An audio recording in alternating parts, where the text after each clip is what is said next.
US renews call for Israel to protect humanitarian sites. The United States said Thursday it is continuing to press Israel to protect humanitarian sites in Gaza, a day after an Israeli airstrike hit a United Nations school complex sheltering displaced Palestinians, killing 18 people there, including 6 UN workers. We need to see humanitarian sites protected, and that's something that we continue to raise with Israel. US Secretary of State Antony Blinken said at a news conference in Warsaw. At the same time, we continue to see Hamas hiding in, taking over and otherwise using the sites from which to conduct its operation and to pose an ongoing threat, and that of course has to stop because those actions are endangering civilians, the top US diplomat said.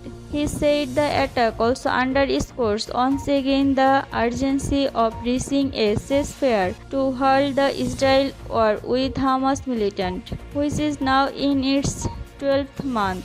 UN Secretary General Antonio Guterres echoed the same thought, saying through a spokesperson, the continued lack of effective protection for civilians in Gaza is unconscionable. Civilians and the infrastructure they rely on must be protected and the essential needs of civilians met.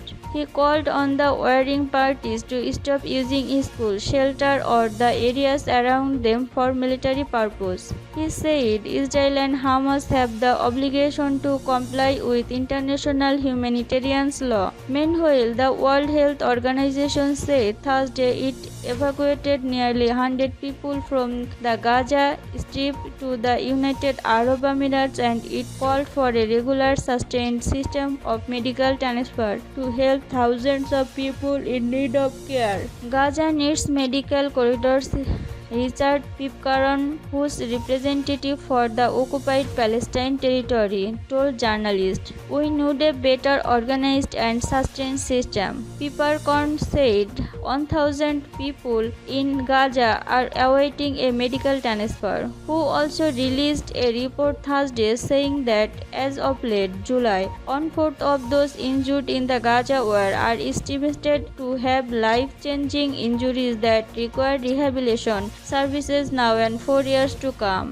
Several limb injuries are the top need for rehabilitation, while there have also large increase in the number of spinal cord injuries, traumatic brain injuries and major burns, who said. The injured include many thousands of women and children, who also highlighted increased challenges in providing the necessary care due to insecurity, a lack of supplies, attacks and evacuation orders that leave many medical facilities inoperable. Killing of activists. Turkey said Thursday it is conducting its own investigation into Israel killing of a Turkish-American activist in the occupied West Bank.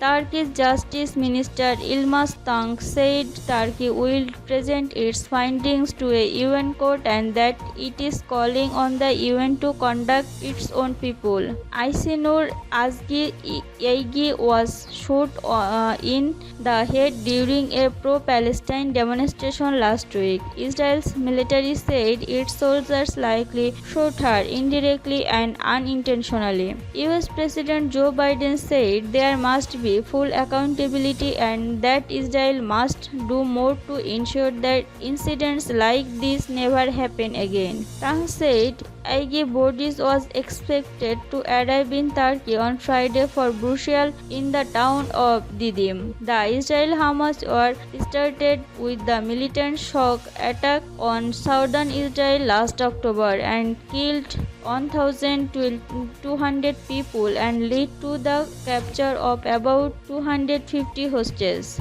Israel's subsequent counter-offensive has killed more than 40,100 Palestinians in Gaza, mostly women and children. The Israeli military says the death toll includes thousands of militants. Hamas has been designated a terror group by the United States, the UK, and the other Western countries.